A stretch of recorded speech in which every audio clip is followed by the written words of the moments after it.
Hey everybody, welcome back to my channel, One Courageous Lady. So last night I was going to go live and do this, but something came up and I had to do a conversation on the phone for which took several hours, so I do apologize for that. However, God's work is God's work, and it was really amazing, and I got to pray with someone and stuff like that. So we're going to begin this. I do want you to put your armor of God on. Um, I normally would play that, but this is going to be a very long um, live because this is an hour and 20 some minutes. So we're going to go to the hour. I'm going to be interrupting in between it.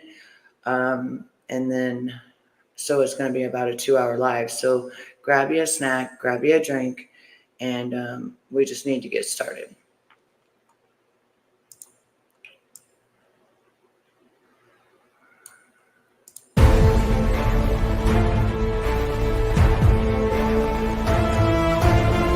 I wanna be your super girl. I wanna be your super girl.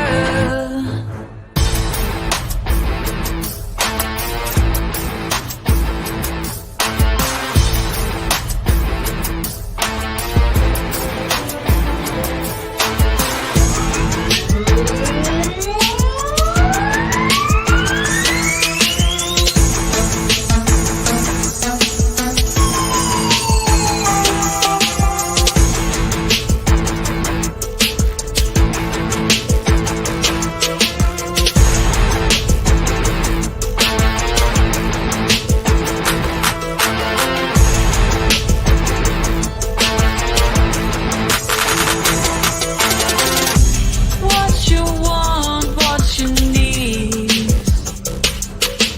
Here. All right. So to all of you that are new, my name is Betty, and what I do here is reaction videos. I also am going to be doing reading things out of the Bible. Um, I'm waiting for my new Geneva Bible to come in, and we're going to be having like prayer study, Bible study, things like that.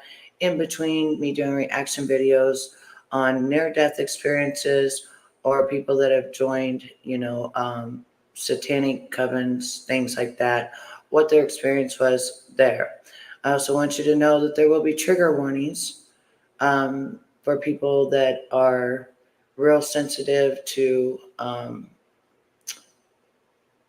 different things that goes on in the satanic world. And what I'm talking about is like with children. Children are the closest that you can get to our Heavenly Father. That's the lightest, the brightest that we have. And that is what Satan attacks the most is children. So you're going to hear um, some things about that. And, if that's something that you don't want to hear about, go ahead and click off now because this is part of what happens when you are in a satanic covering, especially when you're in the one that Zachary was in. Now, I watched Zachary a long time ago talk about his testimony. I'd say about 8 years or so ago when he first came out talking about it. And the thing is, his nothing has ever changed. It don't matter how many interviews that he does or anything else. Nothing has ever changed on his story. So I just want to get started because we're going to be here for quite some time. And that's why I didn't want to do it at 8 o'clock tonight. And like I said, last night I was busy. So let's just get started here. And now also when I do these kind of things, almost false, that will be tagged below. And I only go to a certain part of a video to almost halfway to the end, and then I let you go back, give them the credit by giving them the click and the view and letting them know that you've seen it through my channel because I reacted to it. I feel that everybody should have their just on, whatever it is that they're working on. So let's just jump right in and get started. I was the very first day of the 5th grade. And this kid came up next to me and he said, meet me in the bathroom at the first break. Now, this is 1976. There's no internet. There's no way to look up, hey, if somebody says, meet me in the bathroom, don't go. So this kid tells me to meet, and I was like, okay, I don't know any better. So I walk into the bathroom at 10:20, and there's about 49 other kids in there, boys and girls just milling around, waiting for something to happen. And they tell us that we're going to turn out the lights and we're going to chant a phrase into the mirror 11 times. And if we do it correct, the spirit of a burn victim will show up in the mirror.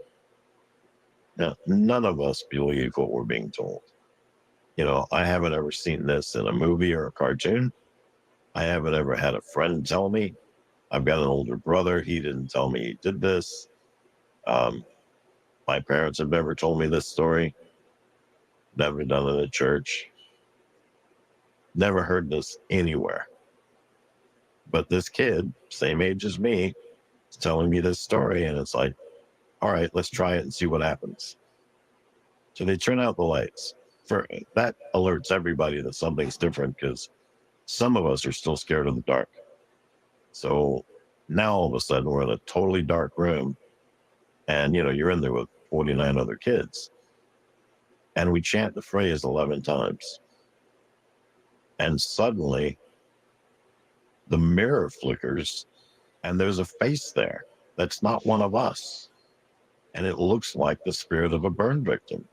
I mean, his face is melted partially. Some of the upper lip is melted over down to the bottom lip, over the snarling teeth. And 49 kids ran screaming out of the bathroom. In my talks, I say one child, he's an idiot. I call him an idiot because it was me, stayed in the bathroom and thought, I did this. I chanted this phrase 11 times. Okay, so I want to go to that phrase. I don't know if any of you ever played that when you was a kid, but and I hate saying this word because it really affected me. It affected me so bad that I did not even sleep with the lights off. I wanted my sister to go to the restroom with me. I wanted my friends to go to the restroom with me anytime I was alone, because I did see the face appear. And I don't even want to say the name, but Bloody Mary. If any of you have ever played that game and anything ever happened to you, or you ever saw anything, please leave in the comments below, because I realized that once I was listening to this, I actually realized that that is what scared the bejesus out of me, to where I was too afraid to even sleep with the lights not on at night. I would cover my face up, but the whole light would be on. This happened until I was like 16, and then I changed to a lamp. I was terrified to go in the bathroom. Also, the girl that took us to the house, there was 4 or 5 of us. I never was friends with her again, because when I saw this face appear, it wasn't just a face or a melted face. It was bloody. It was gross. It was scary. And just by saying those words, for that to appear, like I said, I knew that that girl wasn't good for teaching me something like that. I ran out of the house and never, ever, ever was her friend again. I avoided her at all costs. And I didn't think of it as magic. I thought of it as evil, like evil. But at the time, I didn't know magic and evil went together. So I know exactly what he's talking about. If you ever played that game, you ever saw anything or played that game and didn't see anything, just let me know in the comments below. Thank you. And I made this face appear. This is incredible. Now, remember, at 10 years old, you're not always the sharpest tack. That mirror land there that I'm looking at is not some distant land that I'm able to tap into. And it's not the room behind the mirror. If you're seeing it in the mirror, it's standing next to you. So there's a demon standing next to me that I can't see, that I'm seeing the reflection in the mirror. Yes, that's the part that's the scariest, because when it shows up in the mirror, that means it's standing next to you. That is the scariest. Plus, you can feel the cold, like I felt the cold breeze. I could feel it like right there beside me, almost like it was breathing on me. It was one of the scariest things I'd ever encountered. And notes were ended up being sent home because a couple of kids got hurt. Not like bumps and bruises hurt. I mean, broken arm, broken leg hurt. And they didn't care about kids' spiritual well-being. All they knew was that kids were getting hurt and they were going to be sued. So they sent notes home, and I had to take this note to my dad. My dad's in the den. He's reading the newspaper. And my dad had been a sniper in the Marines, and there wasn't a whole lot of love in his voice ever. So usually he gets this note and he just signs it and throws it back at me. But today he read it and he got this scowl on his face. And in his usual loving tone, he said, "Have you been playing this game?" Being terrified of my dad as I was, I told him the absolute truth. No. So that I wouldn't get caught at school, get suspended for 3 days, and spend those lovely 3 days with my dad, I started playing the game at home. Now, when I played it at school, I played it once a day. Now that I play it at home, I wake up, play the game, go to the bathroom, play the game, wash my hands, play the game, brush my teeth, wash my face, play the game, go out, have breakfast, come back, brush my teeth again, play the game. Before I leave for school, I've played the game 10 times at least. When I get home from school, there's usually nobody there. My parents aren't home till late at night. So I'm playing that game anywhere from 25 to 50 times a day. Every time I play, I get the scary face.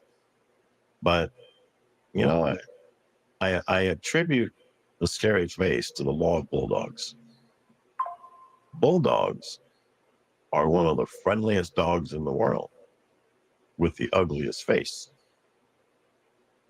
They didn't choose their face. Maybe this person had luck of the draw. Maybe they were born with that face. Maybe that face melted in a fire. They can't control what face they got. Maybe they're a nice person. I'm not realizing at this time that I'm looking at a demon. Right. And why did you do it so much? Because it seemed like you do it a few times, the face appears. And from the story that I've heard, the face didn't move. It was just a mobile face in the mirror, right? So why were you doing it so much? Because I could make the face appear. If you could do something that no one else seemed to do, I mean, it went through school and they sent notes home and told you she had to stop. Most kids just stopped. Some kids kept playing it. I don't know why they did, because you're risking being suspended for 3 days. Just go home and play it. I did it at home and it worked again. You know, I could play this anytime I wanted, and every time I did it, the face appeared. You know, it didn't talk to me. It wasn't a different face. It seemed to be the same face every time. So it's kind of like it's familiar. And I got the feeling like he was my friend, even though he didn't say anything to me, he didn't talk to me.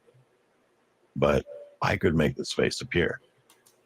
All I had to do was stand in the bathroom in the dark and chant this phrase, and this guy shows up. Okay. Well, that, as weird as it sounds, was the gateway to the next part, which I would call kind of like real magic, because it has tangible effects in your life. But you were already interested in magic from a young age. You were wondering if that was real. Then you had that episode in the bathroom, and then you started doing it. So obviously you're like, there's something here, and people didn't want you to play, but you felt empowered because you could do something that most people didn't. But Right. It started to become more and more intense when you added other spells with it. Can you explain where you got those spells in the first place, and why did you start doing that?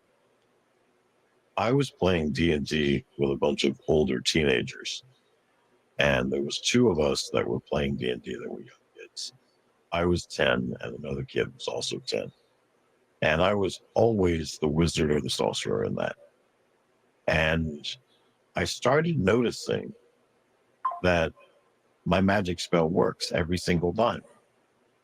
So if you're wondering what he was playing, it was Dungeons and Dragons. I never played that game. I was always afraid of anything evil. But if you've ever played that game, leave down in the comments below that you played that game. Now, I'm not doing a real magic spell. You roll the die and find out, the dungeon master rolls the die and you find out that you made it across.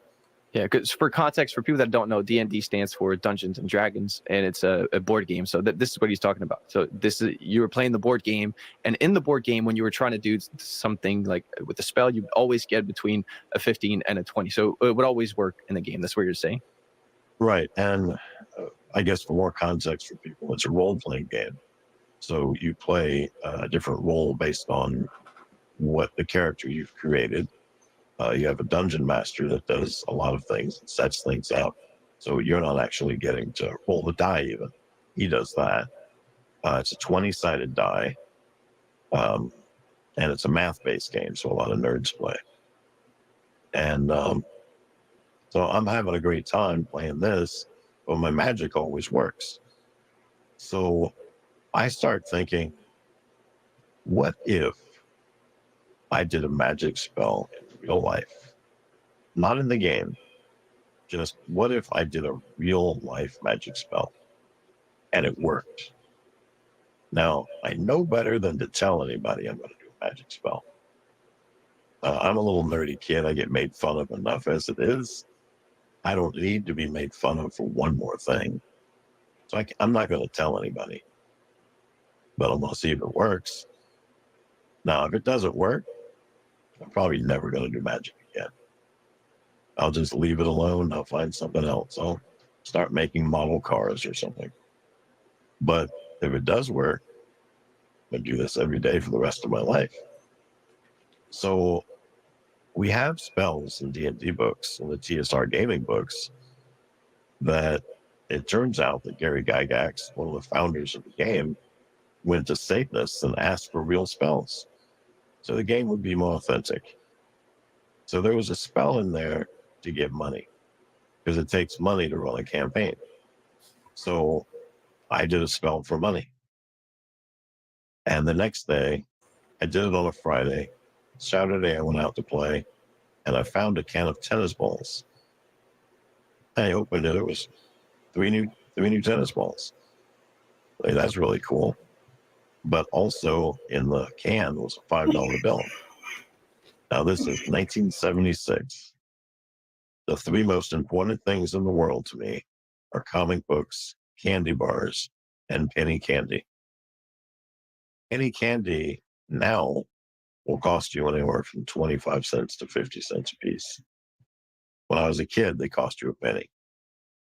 So comic books were 15 to 20 cents. Candy bars were 15 to 20 cents. And I have to correct him on that because it's been a while. scary face. It's been a while since he's played or since he's bought candy, I would say, but candy's like $1 and up now. Like, that's how far the inflation has been just to buy candy. It's $1. Yeah, sometimes way over $1, sometimes up to $3 to buy candy. I hope I didn't mess that up whenever I was fixing that.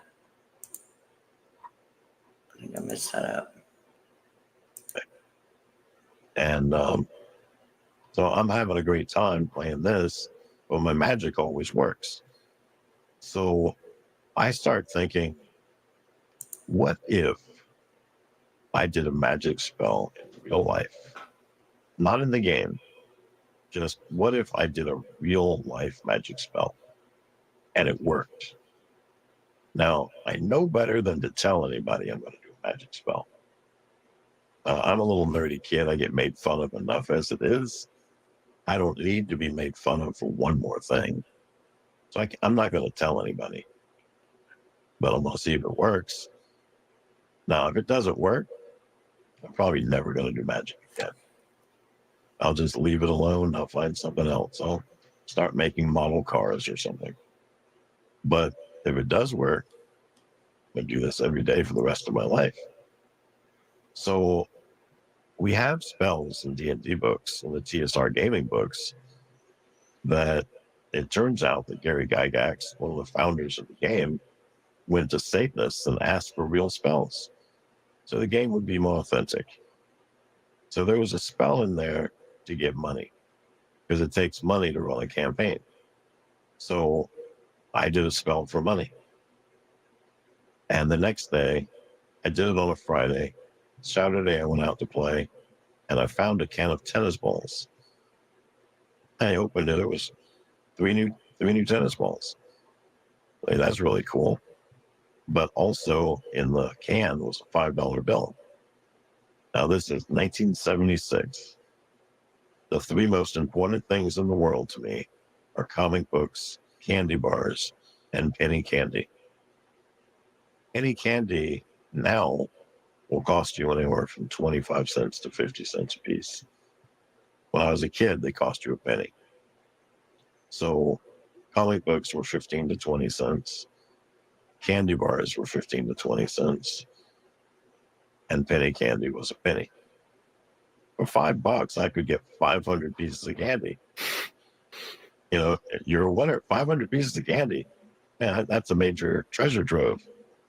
But that could have been a coincidence. Somebody had to find that can. So the next weekend, I did it again. And the next day I went out and I found a $10 bill on the side of the road. Again, everything I want's dirt cheap. And that's 1,000 pieces of candy. But this still could have been a coincidence. So the next weekend, I thought of an even more ingenious idea. I don't know what that face is that's appearing in the mirror, but I'm making it appear from nowhere. Where is it coming from? And how do I get it? Is it coming from heaven or hell? Am I conjuring it from the cemetery? Maybe that's magic. And maybe this is a power that I can somehow harness for myself and do something with it. So I did the magic spell for money in my bathroom at home. And then halfway into the spell, I did the Bloody Mary chant. And when that face appeared, I let it know I was doing a spell for money. And then I finished out my money spell. You know, went to bed that night. Next day, went out to play. And I was at U.S. Sugar in a big unpaved parking lot.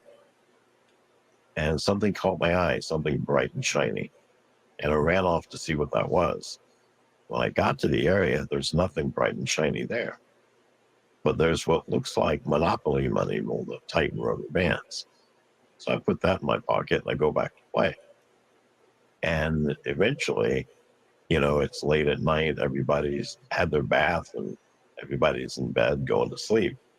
I'm in my bedroom, the light's out, but I'm sitting in my bed with a flashlight over my head, or a sheet over my head with a flashlight in my mouth. And I'm unraveling my rubber bands to see what I got. What is this treasure? And I said it looked like Monopoly money because I'd never seen a $100 bill. And when I unraveled them all, I had $1,000. I had 10 $100 bills. And that's in 1976. Yes, that would be worth about $7,000 now. So, wow, I was 1 year old at that time. So we're going to go to a commercial break real quick. They are made in the United States of America. Remember, we always say, if you live in the USA, buy in the USA. Let's take a look at Debbie. Debbie is energy drinks. Yes, all natural energy drinks. The one that I started with was the starter sampler kit. It has this nice sports shaker. That's what it is. Okay. And then they've got laser focus, brain food, be better, energy, no sugar, artificial colors, dyes, fillers, or BS. No crash, no jitters or Angus. And they've got caffeine free. This is $1 per cup and getting an energy drink, which is like $4 to $5 to $6 depending on where you live, and you don't even know what is in it. Remember, this is made in the United States. They have 10 plus custom made flavors. You cannot go wrong with Debbie. Down in the link below, I want to say really quickly, is where you will find Debbie. And before you check out, put the code Betty, my name, in big capital letters, BETTY, to get your 10% off.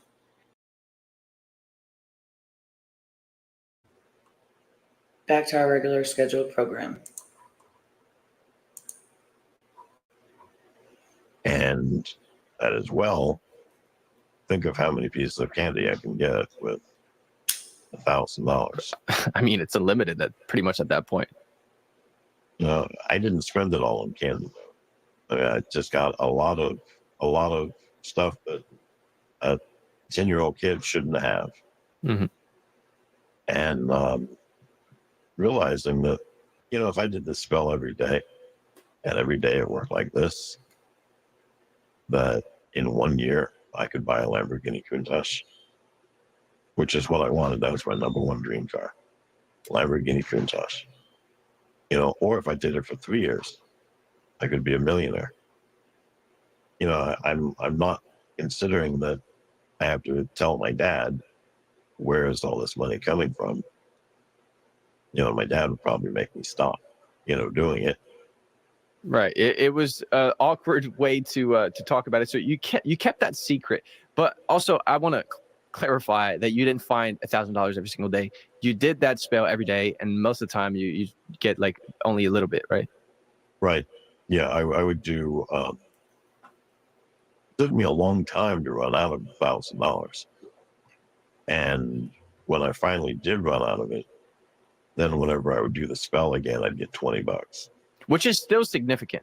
Like it in today's money, it would be close to like $100 bill, right? Right. Imagine finding $100 bill every single day.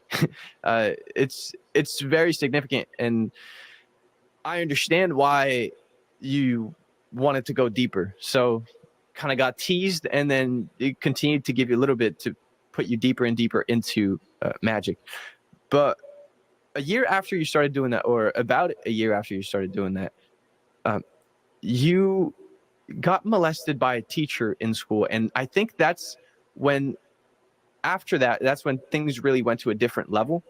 Can you explain why that was so important in your story? Well, in my school, your time to go to the bathroom is the 3 minutes in between classes. PE is on the far side of the school, outside. When you come inside from that, you've got 3 minutes to make it all the way to the other side of the school to my next class. It's a math class. So I got in there. I really had to pee really bad. So I put my hand up. Teacher calls on me and I say, can I go to the bathroom? Right here is where I would like to say that this is going to be trigger warning for all.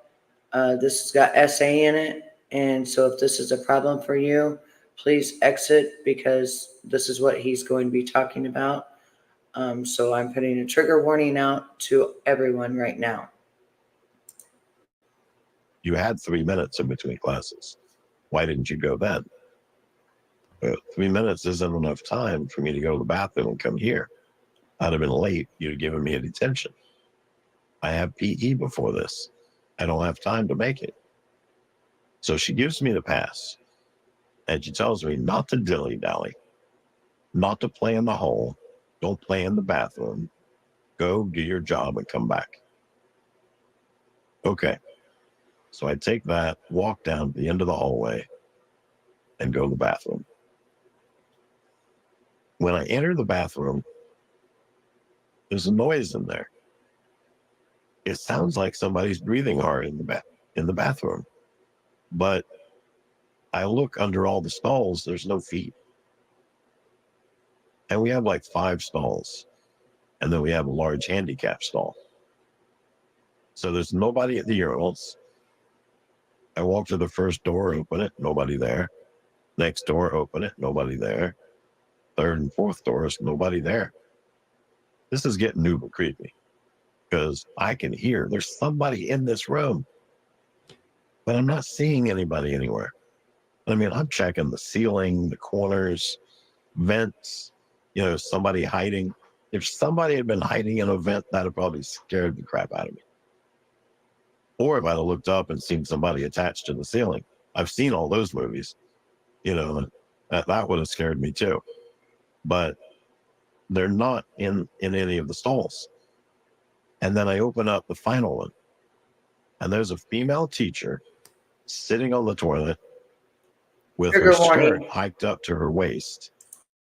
I can see her vagina, but I'm 11 years old.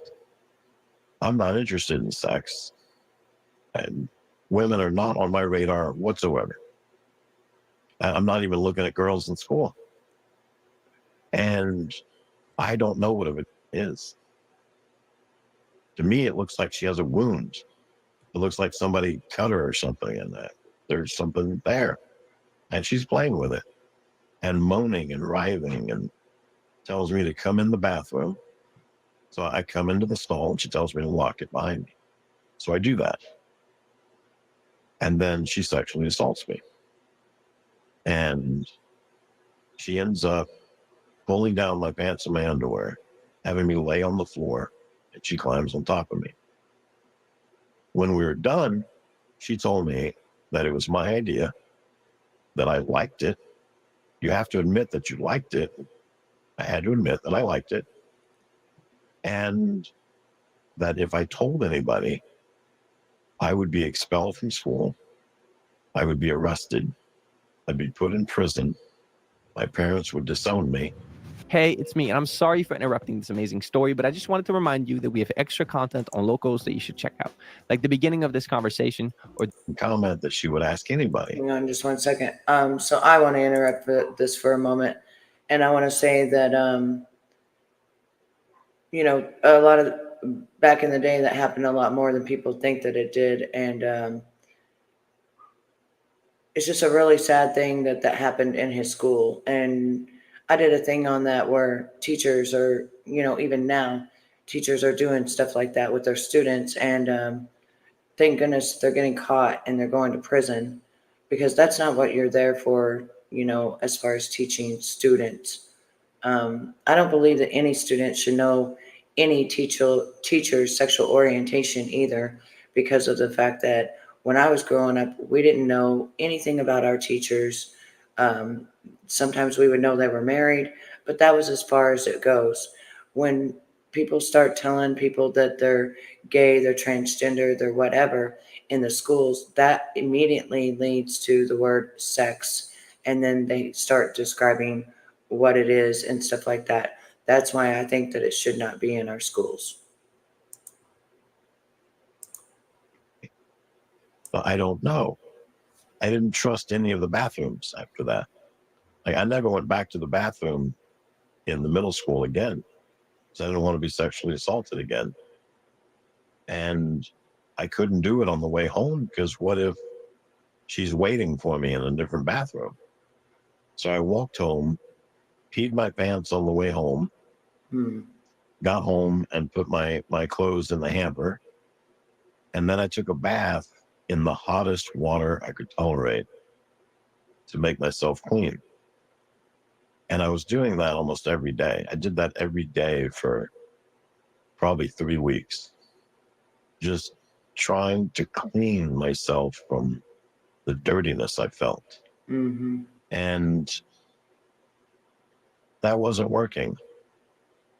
And one day I was thinking about drinking bleach, not to kill myself, because I know that would kill me, but to clean myself from the inside out. That's just really sad. Because I felt so dirty all the time. And the one thing that made me feel better was magic. When I did magic, I was on top of the world. I felt like nothing could defeat me at any time. So that's what I dove further into. I had a lot of books on magic in the library, and I read those and honed my skills, and I was doing magic for everything. Sometimes it worked, sometimes it didn't. and the kid, remember I talked about that there were two 10-year-olds playing D&D at the same time, and then a bunch of older kids. Well, this 10-year-old eventually stopped coming to school, stopped going to church, stopped playing D&D. So I just assumed he moved away. The next year, being 12 years old, he came back to school. And he came back to church and he was playing D&D again. And I was like, hey, where'd you move to? And he was like, we didn't move away. I was just homeschooled. And my parents put me in a different church. And I got different friends. And like, oh, so you've been here this whole time and haven't played with me. And now suddenly you've decided you're going to play with me? And he's like, I found a group of people that are really cool and really awesome. They play D&D every weekend and they believe magic is real. Why don't you come check them out? Well, I know magic is real, so okay. So at my house, my parents have a 26-inch console TV. But going over to this place, they had a 50-inch projection screen TV. And my house, you could watch a lot of G-rated movies or a PG-rated movie if it had been vetted by my dad first. But over there, they have R-rated movies, X-rated movies, triple X-rated movies, triple X-rated movies with kids in it my age. And they told me that what happened to me when I was 11 was very sad and terrible and should have never happened to anybody. But now I can get my power back. Wow. So he's saying that he went to this kid's house and they had triple X movies, but it was with children his age.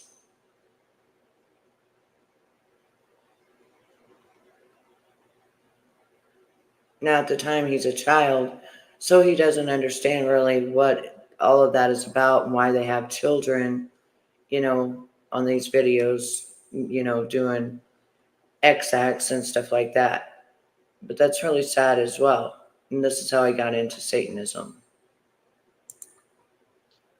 I can decide to have sex with anybody I want to. Nobody can tell me no. And if somebody wants to have sex with me and I don't want to do it, I can tell them no. And they'll make me famous. They will put me in movies. And people from all over the world will write in and want to see me perform. So I said, yes, I'd love to do that. They showed me a bunch of movies, vids and loops, and still photos. And all this is naked kids. Most of them, they're anywhere from 3 to 15 years old. Most of the kids being like 8 to 12. And this looks like fun to me.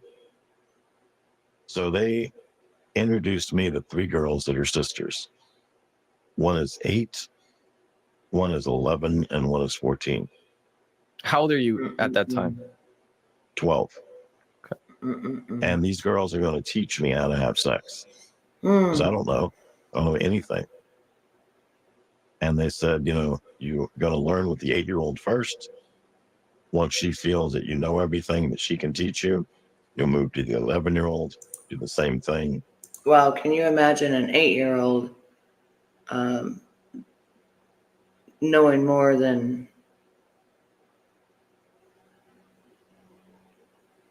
I just go back to being, even though I was, raped by my grandpa for 10 years, I just go back to being 8 years old. And, mine was a secret and stuff, but somebody taught that 8-year-old, and whoever these people are, they're Satanists. And for her to be the first one, an 8-year-old, I just, I don't know. I'm just kind of speechless about it, really. Then move to the 14-year-old. When you graduate the 14-year-old, you'll be good enough to be in movies. Mm. Okay, before we move on, because I definitely want to hear the rest of this. The friend that you had told you to go to this place that were really cool. They were playing D&D, and when you went there, they had all this technology, all this stuff that you couldn't do at home. So you thought it was cool. So you started hanging out there. You had no idea that this was a satanic coven, right? To you, it was just people that were nice to you and were letting you do things that your parent wouldn't. Yeah, they had a pantry that was filled with boxes of candy bars, Mm. and I didn't have to ask permission. And you don't have to walk in there and take 5 at a time. Just walk in and take one. See, that's the whole thing. Like with children, it's so easy. Candy, ice cream, because that's what kids are thinking about. They're not thinking about high dollar stuff. They're not thinking about, all that weird stuff. Nowadays kids are thinking of technology and things like that. But yeah, just a piece of candy. Mm. You can go in anytime you want, pick one, eat as many as you want. You don't have to worry about it. Like your dad will tell you, don't eat too much or get sick. Well, they don't tell you that. Just go ahead and eat whatever you want. You get sick, you'll know better next time. At my house, we probably got pizza 3 times in my entire life. Over there, I could get pizza every night if I wanted it. Anything that I want to eat, I just tell them what I want and they'll make it or they'll buy it. The opposite of my house, and my parents were the no police, same as God. From the perspective of the 12-year-old, you thought that the Bible was always saying no, your parents were always saying no, and then there was this group that was saying yes, so you started gravitating towards them. Right. We were taught in the Baptist church that Jesus defeated the devil on the cross 2,000 years ago, and he's no threat to us now. And that the devil is afraid of the Baptist church. So the devil wouldn't be doing anything to me because he's afraid of me because I'm Baptist. But if you truly believe those things, then when you're involved in spiritual warfare, and everybody that's alive is involved in spiritual warfare, if you don't believe that the devil is any threat to you, he can attack you every day with impunity. Yes. Because you Right. don't think it's the devil attacking you. And he did to you from pretty young. So let's go back now to what you were talking about with the movies. But first, how long was it before the first time you started hanging out with these people and the time that they introduced you and gave you the opportunity to be part of those movies? I started hanging out with them probably right around my birthday. But that was around the first time I went. It's a couple of days after my birthday. And they showed me all the porn. Like I'd seen every piece of porn they had in their house, probably within the first month of being there. Mm. And then they gave me these 3 girls to sleep with. Around that same time, I agreed that I wanted to be in these movies. This looked like fun. And suddenly I'm interested in girls. And, not only am I interested in girls, but I have the opportunity to see as many girls as I want to naked in real life. Like I'm not just looking at it in a magazine or in a video. I'm going to be with this girl on the bed doing whatever it is we're told to do, and this is very exciting. I find out that these 2 girls are sisters and they have been involved in child pornography. Now, it wasn't called kiddie porn. It wasn't called child pornography. It was called movies. But they'd been in movies since they were all 3 of them 3 years old. And their mother had been involved since she was 3 years old. And when I was with the second girl, and she's teaching me, everything, we hear the back door open up and I freeze because that's the door their mom comes in. And her mom's knocking at the door. And I'm like, don't open the door. And she's like, it'll be okay. And I'm like terrified. I'm thinking her mom is going to be like my dad. It's like she's going to walk in, scream at me, start beating me with something, and kill me. And then once I'm dead, she'll call my dad and tell him what I've done. And then she walks in, speaks to her daughter, speaks to me, talks, invites me to supper, and asks her if I'm learning everything as well as I should, or do I need extra time? And she said, no, he seems to be pretty on time with everything. He's learning everything. He learned everything with, my younger sister first.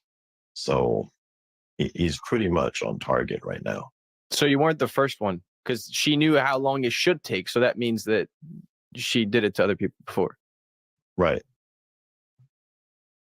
And she said, so how long do you think you'll be with the older sister? She goes, maybe a week or two. She goes, I think he's pretty much ready now. And I was like, you're not mad? She goes, oh no, this is their job. They know what to do. They're all really good trainers. You're in good hands. And that she asked me if I could stay for supper. I said I have to call my parents, and she's like, okay. So I called my dad and he said, yes, that's fine. I'm just like a block behind the house. So I got to stay for supper that night. And then she called my dad and asked if I could stay for a sleepover. But she also has a son. And, I'd be in the son's room. And my dad said, okay, that'd be fine as long as I'm home. This was like a Friday night. So Saturday would be fine, if I come home. And then I said, I don't even know your son. She goes, I just told your dad that. You can be with any of the girls you want to. That's another part that's important to mention because you were hanging out at a satanic coven and your parents were claiming to be Baptist. They were going to Baptist church, but they weren't. Actually, they weren't going. They were forcing you to go. But how did they not figure out that you were hanging out there? And why were they so comfortable letting you be with other people? Because they knew almost everybody that was a member. They knew almost the entire coven. They just didn't know it was a coven.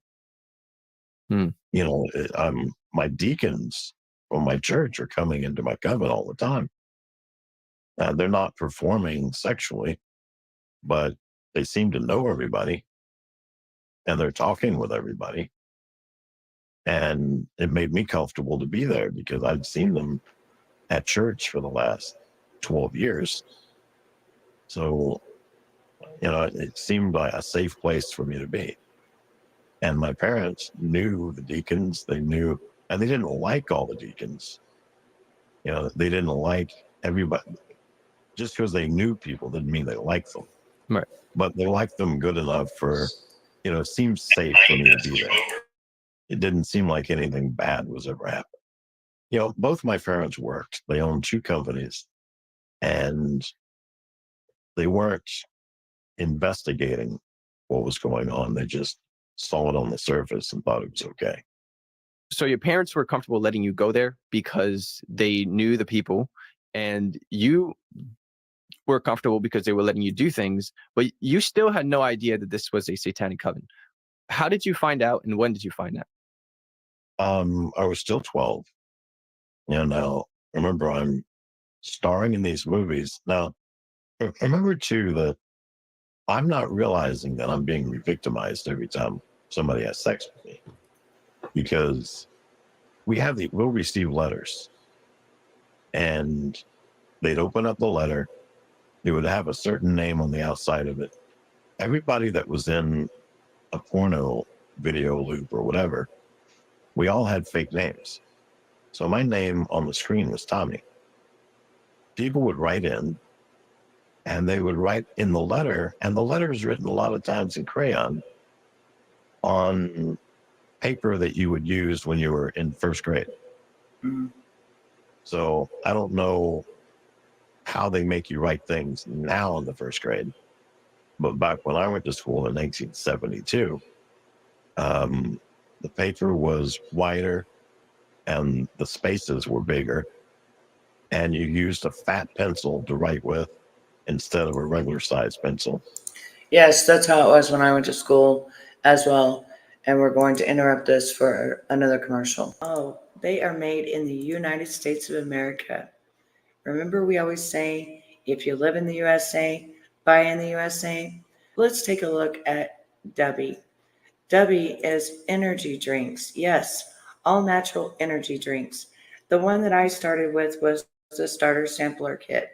It has this nice sports shaker. That's what it is. Okay.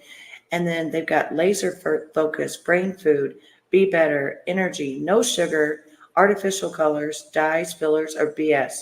No crash, no jitters or Angus. And they've got caffeine free. This is $1 per cup. And getting an energy drink, which is like $4 to $5 to $6, depending on where you live. And you don't even know what is in it. Remember, this is made in the United States. They have 10 plus custom made flavors. You cannot go wrong with Debbie. Down in the link below, I want to say really quickly, is where you will find Debbie. And before you check out, put the code Betty, my name, in big capital letters, BETTY, to get your 10% off. And back to our regular scheduled program. When I was a kid, that's what it was. So you'd get the first grade paper would be sent in with a message written in crayon asking for Tommy to appear with Little Bit. We had a little girl named Little Bit, and nobody ever knew her real name.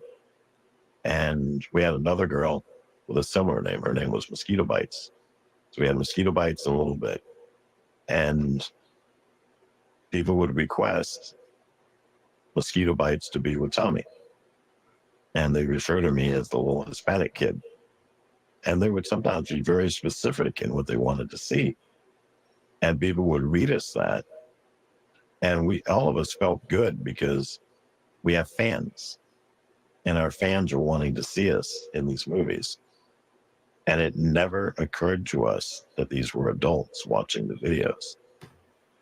We wouldn't have known the term pedophile back then. I don't know when pedophile came into play. I just don't remember hearing it till probably I was in my 40s. But, it's pedophiles, obviously, that are watching the movies. Pretending to be kids writing to you or writing requests.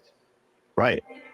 And some of these people wanted like a picture of us, but a naked still picture, and then our autograph on it. So we would do that. And we thought, like I'd write something funny like eat your veggies, something that, kid doesn't want to hear, and not realizing that I'm writing this to an adult. So in your head, you were famous. You had tons of fans. They told you you'd be famous. So you think that you're this big guy that everybody knows. You have no idea that these are adults requesting things from you. When did you figure it out? And did it coincide with the time that you finally understood that this was a satanic covenant? No, I didn't realize that they were adults until probably I was in my 20s. Oh, okay. But when I was 12 years old. Wow, so it took him that long before he actually realized that it was adults that wanted to see him in these movies. And it was adults that was his fans. And see, that's just the way that the devil works. That's the way, it's easy to manipulate children into doing things for a piece of candy, tell them they're going to be famous, this, that, and the third. That's why you have to be very careful of the things that you say to children and, to raise them up the best way that you know how without all of this. Matter of fact, if my kids were growing up right now, they wouldn't have iPads. They wouldn't have, phone access to the internet, because when the internet was going, my kids were growing up and I did not give them access to that. It was locked down. I just felt that it was wrong and that I just didn't want to deal with that. And I'm glad I didn't. And now my kids, they have their little internet, but they don't do nothing on it. They're not like always on the internet or anything like that. They got a whole life to live and stuff. And I'm very thankful for that. And I think it's because I didn't allow them to get addicted to it as a child. This kid came up, there's just an older kid in the coven, came up to me and said, you know, you're in a satanic coven, right? And he took off running. And I laughed it off. Now, remember what I have as a reference point. I used to watch the Adam West Batman show from the 1960s. When Batman was on the screen, Batman and Robin and Commissioner Gordon, they would be upright. The screen would be upright because they're upright and just and honest and law-abiding citizens. And when the Joker, the Penguin, Catwoman, the Riddler, whenever they appeared on the screen was crooked because they were crooked. They were dishonest. You know, so there's clear distinction as to who the good guy is and who the bad guy is. Well, in my life, the bad guys to me tell me no. Dad, I want to go see this. No. Dad, can I go here? No. Dad, this event is happening in Fort Myers. It's only 60 miles away. No. No matter what I wanted to do, the answer was no. That's the bad guy.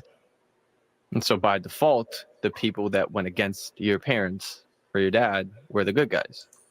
Right. Right, because his dad was trying to be a parent. He was a Marine and he was trying to be a parent to him. So the word no meant that is because it's going to hurt you, or that is something I don't want you involved in. That is something I don't want around you, trying to protect you. But then when you've got someone saying yes to you all the time, of course you're going to go with the person that says yes to you over your parents, over anyone. Yeah, I want pizza tonight. Here you go. You know, I want McDonald's for lunch. Here you go. I'm going to go in this room and I'm going to have a Snicker bar, a Payday bar, and a Zero bar, and Three Musketeers, and Milky Way, and you know, whatever else I want. And no one's telling me you're making yourself fatter. This is unhealthy. You're going to become diabetic. You know, no girl's going to want to date you.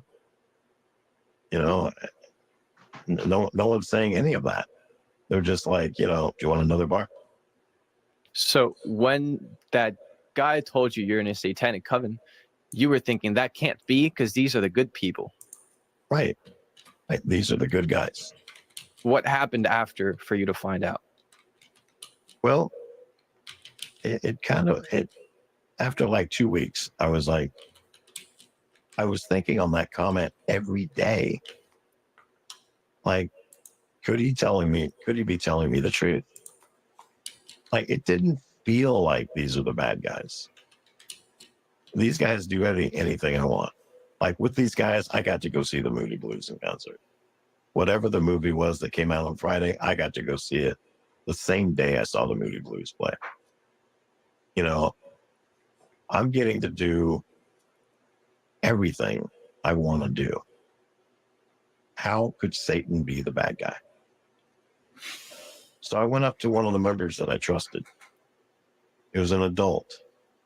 And I said, hey, I got something to tell you. He was like, okay. I said, you're going to laugh. He goes, all right. I said, I heard this was a satanic coven. Crazy, right? And I'm expecting him to burst out laughing and pat me on the back and tell me to go play. And it's not a satanic coven. But instead, he says, it is. And my heart just dropped into my stomach. And I was like, am I a member? No. Would you like to be? So this is what I was going to ask you, because you didn't want it to be a satanic coven. You were scared. That's why you didn't want to accept it. And then once you found out, you didn't leave. But that's why the reason you didn't leave is because they were giving you whatever you wanted, right? You know, I'm thinking about what am I going to lose? Well, I'm addicted to porn. So just remember,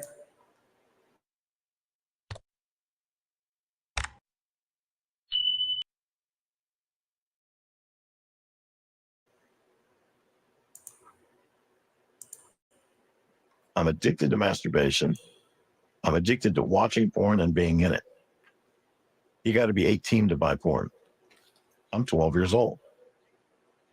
I'm having sex almost every day, at least on the weekends. If I quit, that's going to go away. Now, I'm also smoking cigars, cigarettes, pipes, and you got to be 19 to buy tobacco. I'm still 12.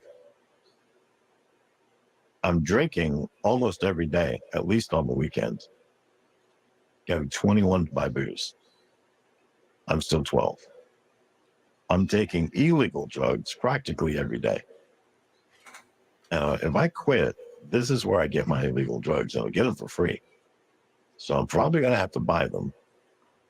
But what if they cut off my supply? What if I can't get drugs anymore? And there's prettier girls in this coven than there are in my school. The girls in the school won't give me the time of day, except for the ones that I'm sleeping with. But the regular girls in there, they won't even talk to me. But all the girls in my coven, I'm famous. I'm a movie star. I'm having a great time. So do I want to give up everything that I'm addicted to and go back to the life I had before I joined? Or do I want to side with Satan? So you thought that Satan was the good guy, which is the deception that most Satanists go for. Obviously, you would talk against it today, and we're definitely going to get into that later in the story. But I want to go back to becoming a member, because you learned that this was a satanic coven, and the man you were asking said, "Do you want to become a member?" What are the steps? Because you did become a member. How does that work? Can you explain it? I had asked, I said, yes, I did want to become a member. And his face lit up. He was excited that I wanted to be a member of it. He had to think that I would say yes, because everything he knows I'm involved in. This is an adult that I trusted. So, I confided in him. I told him stuff. And he knows that I'm in all these movies. He knows that I'm drinking every day, taking drugs every day, and smoking every day. So he knows if I leave, I'm giving all that up. And they've made sure to give me everything that I ask for and stuff that I don't. They're like, here, try a salad bowl. I was like, what's that? Well, it's just one of every pill. And you just take like 2 and see what happens. Oh, goodness. Sometimes they enhance each other. Sometimes they can't, cancel each other out. Sometimes you might have a scary experience, but there's a good one, and it'll be positive. So he knows everything I'm going through.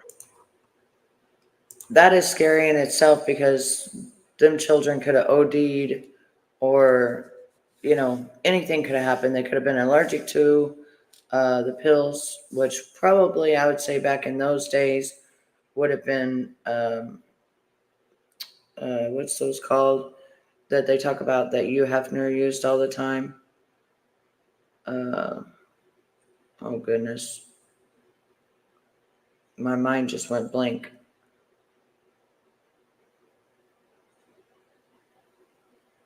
If I think of it, I'll leave it in the comments. My mind just went blank, but Hugh Hefner used to give it to the girls all the time, and it was something from the 70s that he just kept getting a supply of, but they banned it like in the 80s and 90s type of thing. I cannot think of it. I can't think of it at all to save my life right now. I apologize. I can't. If somebody else knows what it would be, please leave it in the comments below, because I cannot think of what the name of it is. But that's the kind of pills I think that, because supposedly that's what Hugh Hefner gave the girls, so that they would, have X with him and not really be in their right mind. I just can't think of the name of it. And I was like, sure, what's involved in me joining? He said, there's 13 steps to becoming a Satanist, and you've done almost all of them already.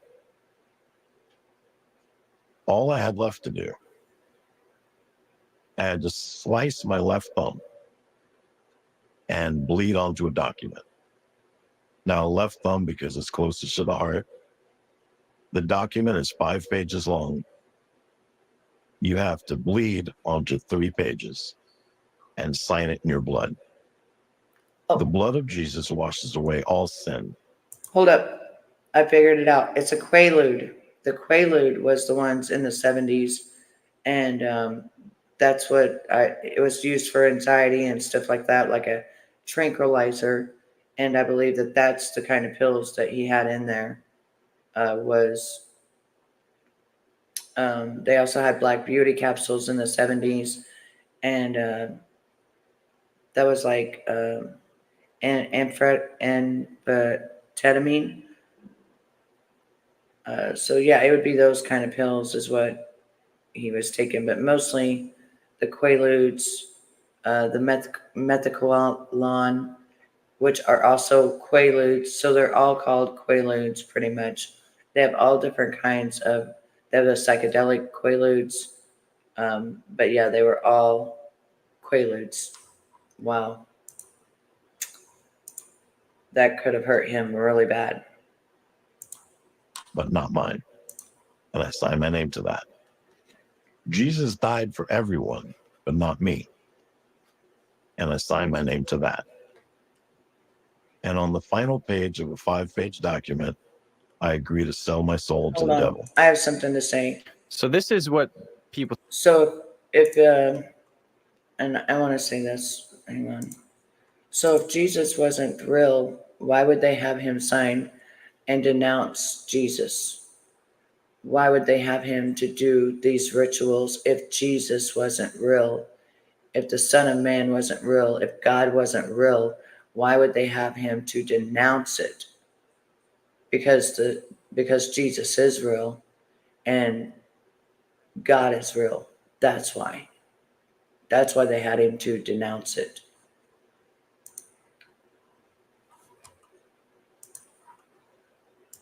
We'll talk about. We hear stories about people in Hollywood saying they sold their souls and whatever. A lot of people don't believe it. You're saying it's real, you did it, and this is exactly the form. Is it the same for everybody, or was that just for your coven? That's for my coven. But you have to renounce Jesus. That's the main thing. You renounce Jesus. And I'll ask you, with what you know now, is it possible to sell your soul to the devil? No, it's impossible to sell what you don't own. So Amen. It's deception, essentially. Right. Satan makes you think that you're selling your soul so he can keep you more bound in whatever he has you in. Right. Yeah. In my talks, I usually have somebody sitting next to me, and I'll ask them what kind of car they drive. And then I ask the audience, who out there can legally sell me this person's car? Nobody puts their hands up. I'm like, why not? And because it doesn't belong to us. It's right. That's why you can't sell your soul. Right. It doesn't belong to you. That's right. I mean, you may have heard God died for you. Jesus paid the ultimate price for your soul. Mm-hmm. You don't own it. You can't loan it. You can't lease it. And you certainly can't sell it. That's right. But you may have heard that the devil's a liar. I'm here to confirm. If the devil tells you good morning, get a second opinion. Right. That's a funny quote. But yeah, and that's why you're a Christian today, because you can't actually sell your soul. And right, what you have done is given your will to the devil. Okay, so now let's go back into the story that you were telling me from that vantage point of when you were 12. You became a member by signing this because you had already done the other steps. And right. I think they gave you a robe at that time. So robes are something that we see in like Satanism, satanic covens. If you see a movie on TV or whatever, there's robes. There's usually a black and a red robe. What do they mean? And what's the difference between them? Well, you excluded one. There's a white robe. Okay. The white robe is the innocent person. And that's what you wear when you first come into the room. They'll have a big coven meeting where they're welcoming you in. And you come in a white robe, and they baptize you, full submersion, in a big, it looked like an upside down demon skull. Mm. And you get baptized in that, and it's human blood, pig's blood, and human urine. So they So where do you think that they get the where do you think that they get the human blood? Leave in the comments below where you think they get the human blood, because that's human blood, pig's blood, and urine that they're being baptized in. And when you get baptized for Jesus, for the Lord, you get baptized in water, clear water to cleanse your soul. It's just so weird how they do everything completely backwards. But yet try to tell us that God is not real. pull you up out of that, and you go into another room and you take a shower. And when you're in there, you get changed into a black robe with a red inverted pentagram. And you come out with the cowl raised up, and it signifies you've been baptized into a world of darkness. Mm-mm-mm. And they read the document off that you signed the night before. They show your signature, and you also pull off the Band-Aid and show your thumb, so people see that it's your thumb that was sliced. So it is your blood. And then after everything, they give you a wheel. It's about this big around, and it has a crucifix in the middle, and you can spin it. You spin it upside down, signifying human sacrifice. You grab the arms of Jesus and break them downward, denouncing Christ. And then you have an orgy to celebrate that you're now a Satanist. But the reality is you're celebrating that one day you're going to die and go to hell. Mm-mm. And they tell you that this document is going to be forever entwined with this wheel in a vault. And your soul is attached to this. Mm. And when you die, of course, Satan will come and claim your soul. And then they gave me... They even said that Anton LaVey, that when he died, he was screaming, "No, no, no." But that was his last words when he died, was he was screaming, "No." Something to think about, because right now, spiritually, all of us are being attacked day in, day out. But not only that, our whole country is being attacked. Our whole country.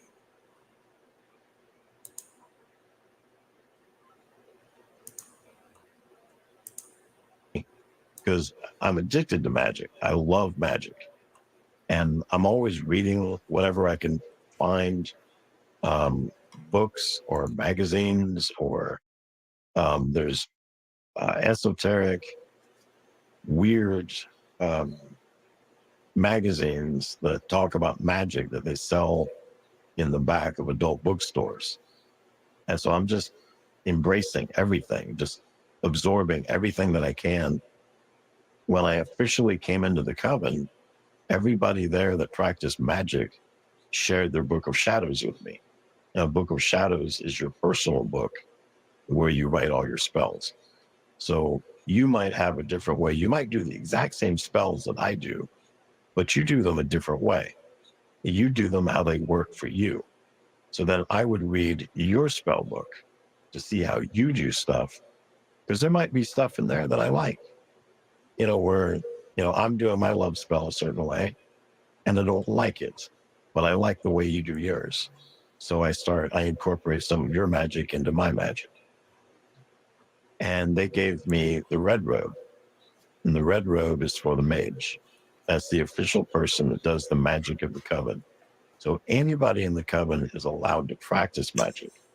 But the person with the red robe, when somebody comes in and gives my coven $10,000 to do a magic spell, It's the mage that does it. Now, you can request a particular mage. There might be 5 of us. Or you could just request a mage. And in either case, it's the guy in the red robe that's going to do it. So I never wore my black robe. I wore it when I came out of the room after I'd been baptized, after I'd been taking the shower. I had the black robe for maybe 10 minutes on me. And then when I was done, when I was officially a Satanist, they had me take that one off and put on the red one. Okay, so pretty much as soon as you got into the coven as an official member, you got the red robe, which means that you're a mage. You would do the magic spells for the coven. You have a book. Your book is called Abortion is a Satanic Sacrifice. And so that's when we're going to get into sacrifices and abortions, because that was a big part of what you were doing as a mage. When did you perform your first abortion, and why is that a big deal? When I was 14 years old, it was announced that we were going to, all the male members, 12 to 15, were going to sleep with a female member that was 19. And this was her second pregnancy. And she was what's called a breeder. And a breeder intentionally gets pregnant so she can have an abortion. And I was like, all right, that's cool. And then I went home to look up abortion because I didn't know what it was. I knew that my parents one time whispered the word. So I knew it was a dirty word, but I didn't know anything about it. And my dictionary at home was so old, it didn't have the word abortion in it. So I went to the library and found 2 books, both of them 2 inches thick. And I'm not reading 300 pages to find out what an abortion is. So I go back to my coven and ask them, hey, I hear I've got to commit an abortion in 9 months. What's that? And he goes, oh, you're killing a baby. I was like, is that legal? He goes, in the womb, legal. Out of the womb, murder. So Satanists consider this a baby. Yes. And why do they do it so much? Well, our coven did, we have everything from the simplest of spells all the way up to the most complex spell, which is a hex. And in a hex, if you're going to do a hex, you need to do an abortion with it. If you're going to do something that somebody's willing to pay big money for, you need guaranteed success. So to guarantee your success, you've got to give the devil something he wants. You give the devil something he wants, he grants your request. What he wants is the murder of a baby. So you murder a baby, do it for the devil grants your request, your act is successful. And this is what we see in ancient cultures with child sacrifices. They would sacrifice their children to have the favor of the gods or whatever favor they wanted. They would do that. And now they do the same thing, but they package it as something that it's not a baby. But it's exactly the same practice that he used to do, right? It would have been back in ancient times, Baal or Moloch was who they would sacrifice to. And now, I never understood. My dad used to say that people talked out of both sides of their mouth. And I never understood what that meant until 2015, the 15 secret David Daleiden videos came out about Planned Parenthood. And out of one side of their mouth, they say it's a lump of cells, it's just some tissue. And out of the other side of their mouth, they're saying we're selling baby body parts. How do you get baby body parts out of a lump of cells? Right. How do you get a brain, a heart, lungs, kidneys, spleen, liver? How do you get those things out of a lump of cells? Don't you need a baby to get baby body parts? And it checks out. And so you got one side of their mouth going, it's not really a baby. And on the other side of their baby, we're getting rich selling baby body parts. Mm. And it's like, really? Somewhere there's a disconnect because you're admitting that you're selling baby body parts. Yeah.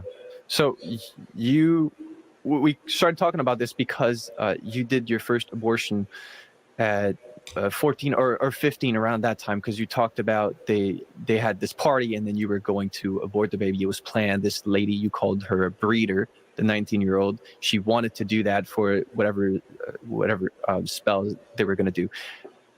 What was your role as the mage? They originally told me that it was just a lump of cells.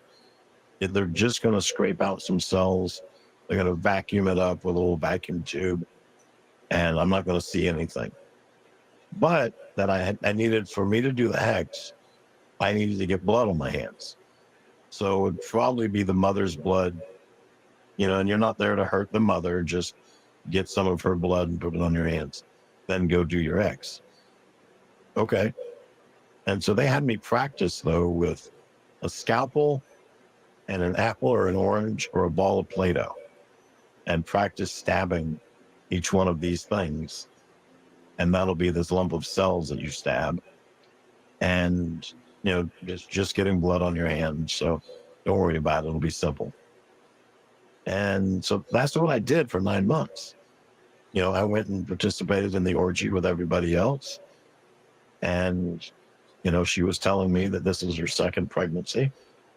And I was like, what's the goal here? And she said, we have as many abortions as our body can handle. And the more abortions we can do, the higher position we get in the end. Mm. And that's what it's all about, is power and money. And if she can have 15 abortions, she'll be on top of the world. And that's why they fight so hard for it. Some people probably are listening to this and they don't believe it. But there was this story a few years ago. I know that you're aware of it. This satanic church that I think they filed a lawsuit saying that abortion was their religious right. That's the Satanic Temple.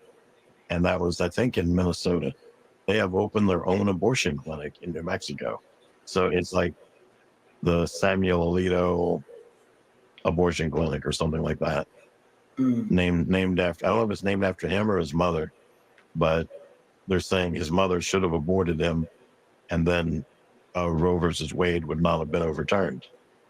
This is heavy stuff, and I feel like the mothers, especially if some moms have had abortions, are definitely going to relate to how serious of an issue that is. But let's go back to. It's very serious of an issue. I'm gonna move around here a little bit, that way that you guys can actually go and click on and watch the rest of it. I just wanted to. There's a part in here where he becomes a high wizard, and when he becomes a high wizard, he also talks about one of the major stars here that actually has a high wizard in her video right here. Let's see if we can go right here. You go to YouTube and look up the artist Pink, the official video of Like a Pill. Okay, so look up the artist Pink, the official video, Like a Pill. She has a high wizard that appears in her video 4 times. Now, a high wizard is exactly what he was, and those are the highest magicians in the satanic churches. The final 2 times, he's in the middle of a ritual or a spell. Mm. And so I step out the door dressed like this, and I don't know, do these people see high wizards on a regular basis? I don't know. Am I the first one they're going to see? Or am I old hat? is everybody used to see me. And I stepped out the door, walked about 10 feet. Some guy came up to me, shook my hand, welcomed me to the grove, and said he's been waiting for me. Welcomed him to the Grove. He's talking about Bohemian Grove. So we are going to stop right there. If you would like to know more of where we stopped at that point, you can go yourself. In the description below will be this man's channel. You can go yourself and listen to the rest of the story and how he became a high wizard, what intrigued him about it, this, that, and the third. It makes my stomach sick continuing on with all of that. Plus, the person that conducted this interview also needs the clicks and the views. And so I like to do this fairly. So until next time, my name is Betty. It's been a pleasure. This has been One Courageous Lady. Take care of yourself. Don't forget to leave your thumbs up, a comment down below, click the bell for all notifications, and I will see you very soon. And I'm out.